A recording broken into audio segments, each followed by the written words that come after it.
Hey everyone, welcome to my channel. I hope you're all having a fantastic day. The headline flashed across millions of screens like a sudden thunderclap. Fans in shock. Kelly&Ripa confirms the saddest news about her husband, Mark. It was the kind of headline designed to steal your breath for a split second, the kind that jolts your heart before you even manage to click. After all, for more than 2 decades, Kelly&Ripa and Mark Consuelos have been one of Hollywood's most beloved real-life love stories. People automatically brace for tragedy when a headline leans dramatic. Divorce? Health scare? Some catastrophic shift? But the truth, once Kelly shared it, was something far quieter, far more human, and in many ways, far more emotional. It wasn't a breakup. It wasn't bad news in the catastrophic sense. The saddest news was this: Mark had moved out of their family home. Not because of a marital rift, not because of a crisis, but because of something every parent eventually faces, even if we pretend for years that the day will never come. It was the bittersweet milestone called the empty nest. The day the house went quiet. When Kelly revealed the update on Live with Kelly&Mark, something in the studio shifted, a kind of soft hush that falls when someone admits a truth everyone recognizes but rarely voices.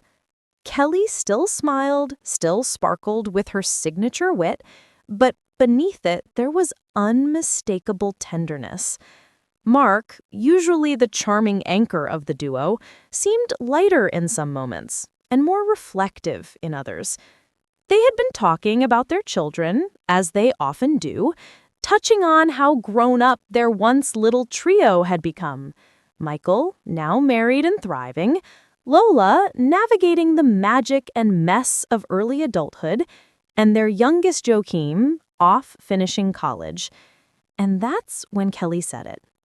Gently, honestly, with zero dramatics, but with every ounce of sincerity.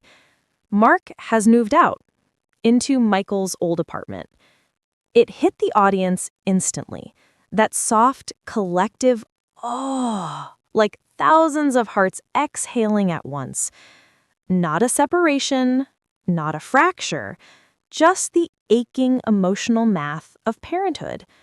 When the last child leaves, the house doesn't just get quieter, it becomes echoey.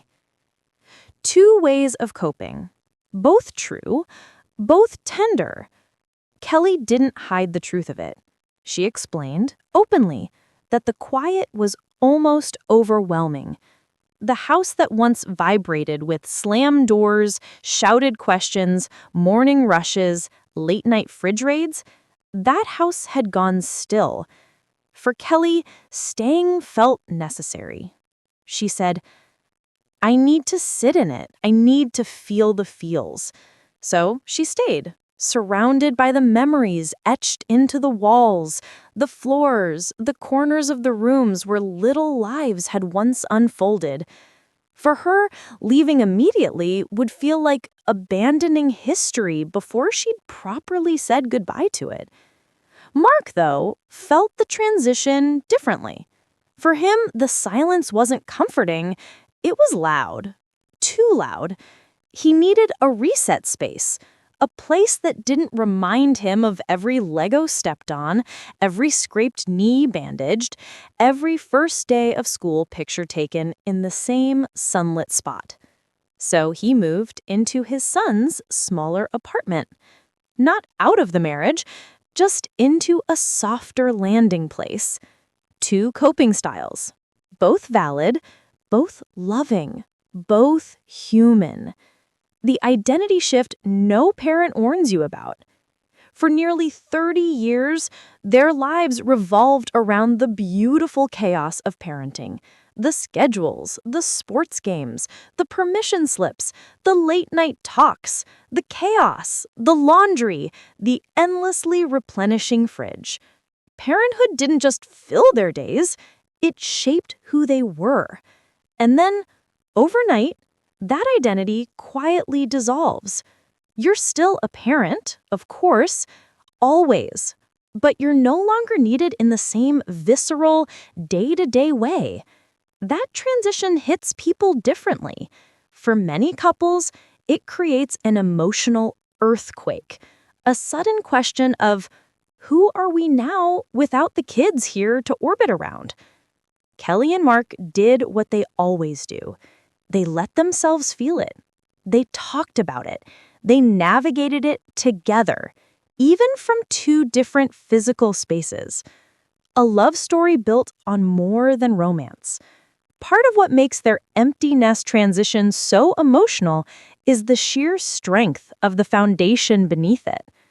Kelly and Mark didn't meet at a networking event or through Hollywood matchmaking.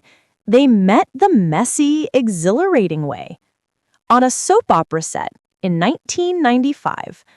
Chemistry instant. Connection electric.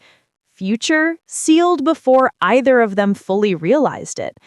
Their iconic Las Vegas elopement, their tight-knit family routines, their hands-on parenting style, it created something rare in Hollywood, an actual partnership, a real marriage built on real life, not just red carpets.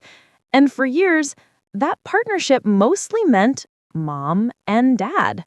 So this transition, this emptying of the nest, wasn't just about kids leaving. It was about a phase ending, a completed chapter, a beautifully successful one, a quiet sadness, and a new beginning. But here's where the story takes a hopeful turn, one Kelly and Mark highlighted beautifully. Empty nests aren't just about loss. They're also about rediscovery.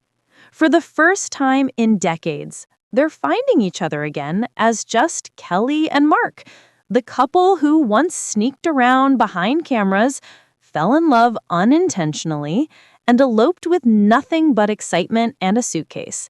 Now they have time for dinners that aren't squeezed between obligations, trips that don't require babysitters, conversations that don't get interrupted by someone needing $20 or a ride.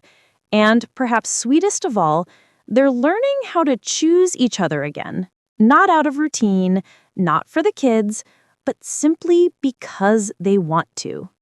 The saddest news? Or the start of a beautiful new chapter? Yes, the house is quieter. Yes, the transition is real and tender and sometimes unexpectedly emotional. But the saddest news wasn't a crisis. It was a moment of honesty, a reminder that love stories evolve, families change form, and no matter how glamorous someone's life looks on TV, they still feel the same emotions every parent feels. Kelly and Mark aren't breaking apart. They're shifting, growing, rewriting their next chapter with the same openness and love they've always shown. And in that sense, maybe this wasn't sad news at all. Maybe it was simply human news.